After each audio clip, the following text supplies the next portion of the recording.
की जमीन का उपयोग औद्योगिक कर दिया है। इसके विरोध में किसान उतर गए हैं।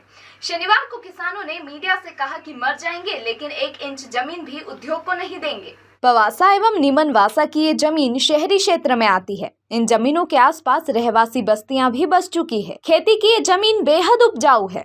किसान इस पर 3-3 फसल लेते हैं।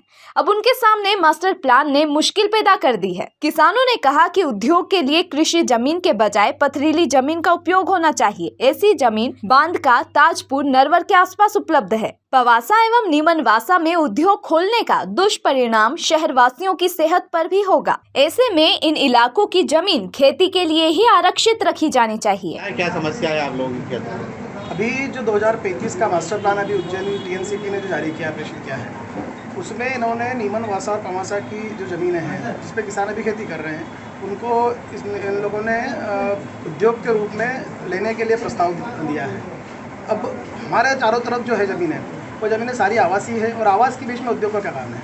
ये लोग केवल मतलब आवास की जो ज़मीन है जहाँ पे अभी वर्तमान में लोग रहते हैं, उस ज़मीन को इंडस्ट्रीज़ के रूप में उपयोग करना चाहते हैं। अभी हम लोगों ने कलेक्टर साहब से भी कल बात की थी, तो उन्होंने ये बोला कि TNCP के एक अधिकारी ने बताया कि हमने इसको केवल प्रस्तावित किया, अभी लिया नहीं है। लेकिन हम लोगों की जो ज़मीन है उनकी डाइवर्शन भी नहीं हो पा रहा है अभी, और आवासीय योजना मतलब आवास के लिए उपयोगी हमारी ज़मीन है नहीं। अब हमारे जो पास में जो ज़मीन है वो सब आवासीय है, और जब अगर यहाँ पे उद्योग आता है तो बड़ा नुकसान होने वाला है। उद्योग से जनजीवन प्रभावित होगा वहाँ पर। अभी जो वर्तमान में जो उद्योगपुरी है वहाँ पर मक्सी रोड की जो उद्योगपुरी है, उसका पूरा केमिकल का पानी पीलिया खाल में मिलता है, और पीलिया खाल से वो पानी सीधा मंगलनाथ में जाकर के शिप्रा नदी में मिलता है। अगर सरकार जमीन लेती है तो आप आगे क्या कार्रवाई नहीं, हम करेंगे? किसी भी कीमत पे ज़मीन देने के लिए तैयार नहीं होंगे, क्योंकि ये हमारी पुश्तैनी ज़मीन है। यहाँ पे खेती कर शुरुआत से ही हम खेती कर रहे हैं। इस ज़मीन को हम किसी भी कीमत पे देंगे नहीं।